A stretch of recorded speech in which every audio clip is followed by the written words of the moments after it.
Why? Why? Here we go again. Is she a fun, fruity new twist or just a remix? Let's talk about it. Welcome back, my loves. And if you are new here, I'm the Sensei, and welcome to my channel where every day smells like cuteness, confidence, and a little bit of luxury. If that sounds like your thing, I welcome you to join the family. That way you don't miss out on the latest or the greatest. So without further ado, let's jump in.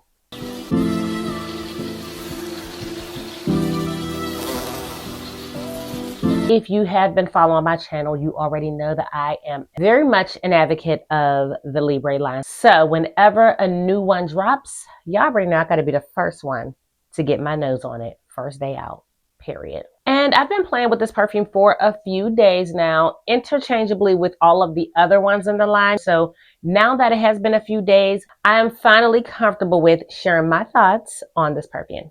So let's get into it. And before we get into it, of course, you know, we have to start off with the presentation. And as you can see, this bottle is 100% identical to the original bottle design with just some beautiful pinkish colored juice inside. And the box is just as simple as all of the others. Nothing content worthy or anything to run home and tell mom about. So let's get into the notes. Top notes are raspberry and mandarin. Middle notes are orange blossom and lavender. And we have some musk, bourbon, vanilla, and coconut in the base. And I'm going to just spray a little bit just to familiarize myself with the opening. But this is actually my scent of the day today. So I have it completely dried down on me. And I don't know about y'all, but this note breakdown had me excited for something like really juicy, fruity, bright, creamy, slightly tropical. Overall, a fun, flirty vibe over that Libre DNA. What's not to love about that? Like, there's no way this can go wrong. Right at first spray, Berry Crush opens up with this bright, juicy burst of mandarin, giving you that sparkling, fruity, fresh pop. It's fresh, it's lively with an airy sweetness. Very pretty. It didn't knock my socks off. I was expecting the raspberry note to be like very sweet and juicy. Very much like the raspberry in the YSL Mon Paris. But unfortunately, this ain't that. That ain't this. But even if it did, it wouldn't even matter because the opening only lasted about 3 to 4 minutes. And once it fades, we enter that familiar territory. Why? Why? Here we go again. Here comes that damn diva lavender. Sharp, screechy, bold, just like the original Libre. And it might even be a little drier because I swear to you, like the first few times that I wore this, I was getting like this punch in the back of my throat. I'm not getting that today, and I don't think I got it yesterday either, but I could be just getting kind of immune to it because I've been wearing it for like 5 days now, like all day. And that is pretty much what you're getting for like the first 45 minutes to an hour of the fragrance. And at this stage, it's really nothing exciting going on. Nothing new, no wow moments, just redundancy at its finest. But right when I begin to lose interest, she softens. Those sharp lavender edges smooth out. And I was starting to catch myself like sniffing my blouse, sniffing my wrist. Like I just kept finding myself smelling myself. And I was like, woo, okay, we're getting somewhere now, girl. What's going on here? What's going on? What we doing? What you doing? What you doing over there? You know, I was talking to her. Like, what you trying to tell me? Because I was starting to feel like we were moving into another familiar territory. I just could not pick up on what it was in a moment, but I knew that she was starting to smell like something else that I smelled before, but I could not pick up on what it was for the life of me. So I was just like, you know, forget about it. So it took like 2 days for me to finally figure it out. So the first day I was like, what the hell? Second day, like, what the hell? And then I think at the end of the night, I started to really like smell it. Like, what the hell does this smell like? And I was like, I think I know what it is, but I'm gonna wait till day 3. I'm gonna wait till day 3. And if I think it's this, then it is this. And let me tell you, day 3 I wore it and I knew exactly what it was. This smells like, now don't beat me up, y'all, because again, this is like, you know, kind of like first impressions because I've only been wearing it for a few days, but I swear to you guys, this has nuances of Donna Born Aroma. it has like that same soft, creamy sweetness that it's like that same vanilla that is in the Dawn of Born Aroma. If any one of you are like really familiar with the Dawn of Born Aroma line, you guys know what vanilla I'm talking about. They have a very specific vanilla that they use in that DNA. And I swear to you, it's in here. But it is deep in the dry down. Like I'm talking about like after having it on for about like 3 hours, like then that's when it starts to come out. You don't smell it like that right away, but it's definitely in there. And speaking of dry downs, I didn't get no coconut. And I was really disappointed because I really love coconut. And like I was so upset because I wanted that. It kind of gave me that same disappointing feeling that I had with Flowers and Flames, because Flowers and Flames is another one that was supposed to be a coconutty fragrance and it just was not that. At least for me, it wasn't on my skin.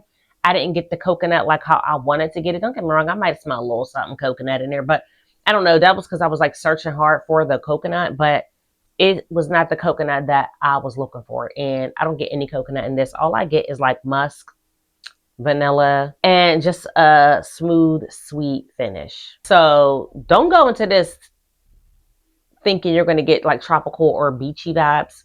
This ain't it. It's more of a vanilla musk creaminess. And honestly, it was not even that fruity. The way that I would describe this would be like, say if you have a glass of champagne and you take fresh raspberries and you drop them inside, let them sit. You get distracted and you forget about your glass of champagne and you come back like an hour later. And the red raspberries from sitting inside the champagne glass turn the champagne slightly red. You sip your champagne and it's slightly sweet, but the flavor has not changed. It still tastes very much like a glass of champagne. If you closed your eyes and drank it, you would know you were drinking champagne. So basically the raspberries didn't do anything to make your champagne any different. It just made it look a little prettier and took off the bitter edges. But it is still champagne and still tastes like it. Now let's talk performance, because we know when it comes to that, Libre does not play small. Projection is noticeable. It creates a pleasant scent bubble. And yes, I did receive compliments. And my coworkers, they all know what I do. So when they know that I'm reviewing fragrances, they do help me out by saying what they think about them. So they know that I'm always testing out new things. And they didn't know what I was doing this day, but I did have one of them say to me like, hey, what is that you're wearing today? And I told him, he was like, it smells really good. It doesn't hold a candle to what you normally wear, but it smells really good. Matter of fact, two of them had told me that I smelled really good. So I did receive compliments. And the compliments that I did receive at work does pretty much sums up this fragrance. It's a lot calmer and softer than the fragrances that I normally wear, because I typically do reach for something that's a little more bolder. But that's not a bad thing, because not everyone is into bold, projecting beast mode fragrances like how I am. As far as longevity, very solid. I got definitely 10 hours plus out of this perfume. This is just me just really just going through an 8-hour shift, coming home, showering, and noticing that it is still there. So it definitely does last and stick, even though it wears a little more closer to skin than some of the other flankers, but it lasts. In comparison to the other flankers, Libre Crush feels less bold than the original Libre, softer and calmer. And as far as vibe, this is going to be similar to Flowers and Flames. So if you did enjoy Flowers and Flames, you would enjoy this one. It's pretty, it's wearable, it's easy, but nothing groundbreaking. Not exciting. I'm sorry to break it to y'all, but I'm sorry, I'm not excited. And it's not a must-have. My honest opinion is if you already have a ton of Libre flankers, you could probably do without this one. This is one that, in my opinion, you can get the same vibe if you spray on the Libre Intense and mix it with Dawn of Born Aroma. You could get the same vibe. I've done it. That's the reason why I'm saying this. I'm saying this because, yeah, I thought I was going crazy and I've done it. And yeah, you can get that same vibe. So yeah, if you already have a ton of Libres, you are not missing anything essential here. But what I will say is perfume does tend to get better after it sits for a while. So I'm hoping that it becomes a lot more sweeter and that the raspberry becomes more jammy and fruity as it sits. But yeah, this does not bring any new direction. It just softens the OG Libre DNA and give you something a little more softer and fruity tinted version. So who should buy this? You should buy this if you are someone who loves the Libre line, like how I do. Running low on your bottle and you are going to pick up another one, you can just try that one and see if you like that one better. Or if you want something that's more youthful and modern. So in that case, I would say Libre would be a safe next option. It's not a limited edition, so it's not going anywhere. So tell me in the comments, have you tried this flanker and what do you think about it? Is it something that you're going to do without? Is it full bottle worthy, or you're going to get a travel size? Let me know. And if you enjoyed this video, make sure you hit that like button. And guys, hype me up. We got this new hype thing going on. Hype me up. Hype me up. Like the video and subscribe to the channel if you are not already subscribed, girl. And until next time, I thank you guys so much and you guys have a lovely day.